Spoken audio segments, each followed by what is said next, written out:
Modi Saab is not an ordinary leader, he is an extraordinary leader. Extraordinary leader. India ने दाल खाना America का दूभर कर दिया है। साथ साथ अमेरिका और हिंदुस्तान का जो ये निगोशिएशन चल रही है ट्रेड डील के ऊपर, वो बहुत ही Modi is a nationalist leader, और मैं हमेशा ये कहता हूं पाकिस्तान को भी एक नेशनलिस्ट लीडर की जरूरत है।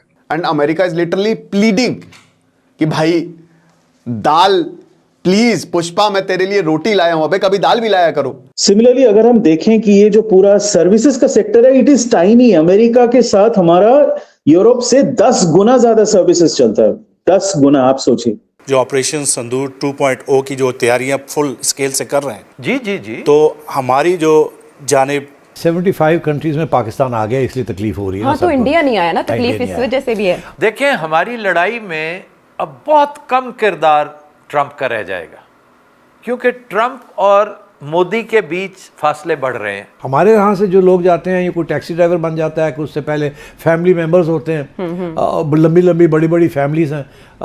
पाकिस्तानियों की तो 8-8 9-9 की फैमिलीज होती हैं। वो आर्मी चीफ साहब ने हमारे को 12-14 आउटफिट्स गिनवा दिए कि जी ये देखें, ये एलओसी के इस तरफ हैं, ये एलओसी के उस तरफ हैं, ये आपके इंटरनेशनल बॉर्डर पे हैं। तो भारत ने क्या किया? भारत ने अक्टूबर में 30% इंपोर्ट ड्यूटी लगा दी थी अमेरिकन पल्सेस के ऊपर। अब जब लोग मैनचेस्टर की बात करते हैं या ब्रैडफोर्ड की बात करते हैं, तो यही बातें आती है कि जी वहाँ तो ऐसे लगता है ये छोटा पाकिस्तान है। ड्रोन्स भेज कर, ये जो पिछले दिनों ड्रोन्स हमारे पता नहीं क्या करने चले गए थे उधर, हमें कम से कम ख्याल रखना चाहिए कि मौका ही ना दें कि जी आपने ड्रोन्स भेजे इसलिए थे कि रूट्स देखें कि कहां से बंदे इन्फिल्ट्रेट करवाए जा सकते। तो भारत ने क्या किया? भारत ने अक्टूबर में 30% इंपोर्ट ड्यूटी लगा दी थी अमेरिकन पल्सेस के ऊपर, ठीक है ना। और यहां पे ट्रंप ने बोला कि भैया ये अनफेयर है, ये बहुत ज्यादा अनफेयर है, और इंडिया जो है इट हैज लार्जली एस्केप्ड। मतलब एक तरीके से 50% हमारे प्रोडक्ट तुम्हारे पास जाएंगे तो तुम 50% दोगे ना, तुम्हारी दालें अगर यहां पे आएगी तो तुमको 30% देना पड़ेगा। हम क्यों भूल रहे हैं कि इंडिया दुनिया का सबसे बड़ा मार्केट है। यूरोप क्लोज्ड है, अमेरिका सैचुरेटेड है, अमेरिका यूरोप दोनों, ठीक है। साउथ ईस्ट एशिया उन्होंने अपना ही बना लिया, चाइना क्लोज्ड है, जापान का भी अपना है, तो बचा क्या? इंडिया। अफ्रीका में उतनी इनकम ही नहीं है। अमेरिकन प्रोडक्ट सबसे ज्यादा कौन कंज्यूम करता है? इंडियंस। इंडिया की जो टॉप है वो तो सबसे ज्यादा अमेरिका का खरीदती है, और अगर आप डिजिटली देखो तो भी हम ही सबसे ज्यादा कंज्यूम कर रहे हैं, चाहे वो यूट्यूब हो, गूगल हो, एवरीथिंग। मैंने कल परसों पाकिस्तान के किसी एक शो में सुना था, एक साफी कह रहा था जी हमारे पास तो 14 दिन का सारा पेट्रोल है, हमारे पास तो फ्यूल ही 14 डेज का है। जनरल बाजवा कहा करता था कि 3.5 दिन का है। तो क्या ये बातें उन्हें नहीं पता होंगी? अब वो ड्रैग करेंगे, बाहर सूरत ड्रैग करेंगे आपको। तो फिर तरीका क्या होगा? ऐसे तो नहीं ना आर्मी चीफ नॉन स्टॉप 2.5-3 घंटे गुफ्तो शनीद फरमा रहे हैं। वो तो इतनी गुफ्तगू कभी घर में नहीं करते होंगे। फिर नेशनल सिक्योरिटी एडवाइजर जो आमतौर पे इज सो टाइट लिप्ड, वो बात ही नहीं करता। वो मुझे लगता है इशारे कनाए में बात करता है, इशारों की जुबान होती है ना जो। मैंने उन्हें कोई लंबी चौड़ी गुफ्तगू करते मौसूफ को नहीं सुना। तो बड़ी दबी दबी सिस्कियों में हमें उन्होंने वो धमकियां दी, ऐसी टॉक्सिक गुफ्तगू के लर्जा तारी होता है कि यार आप क्या कह रहे हैं। उसने पूरी फिलॉसफी ऑफ रिवेंज जो है ना वो टेबल पे रख दी थी।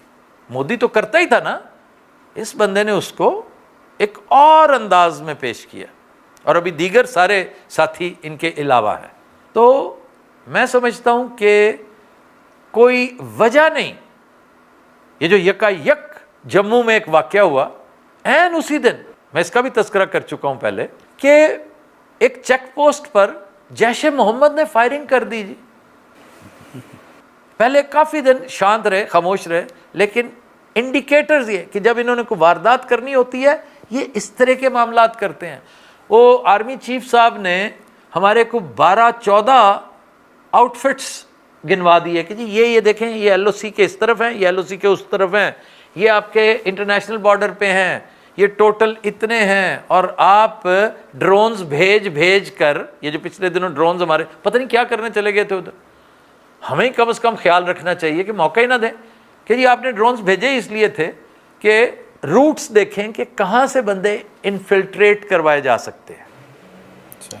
तो ये सब कुछ रैंडमली नहीं हो रहा, ये स्कीम ऑफ थिंग्स है, गौर से देखें, डॉट कनेक्टिंग करें, हर चीज़ आश्कार होती चली जाएगी। मैं इस दफ़ा अब्दुल सलाम साहब हरगिज़ कोई पहलगाम लेवल का कोई छोटा मोटा वाकया होता है नहीं देख रहा।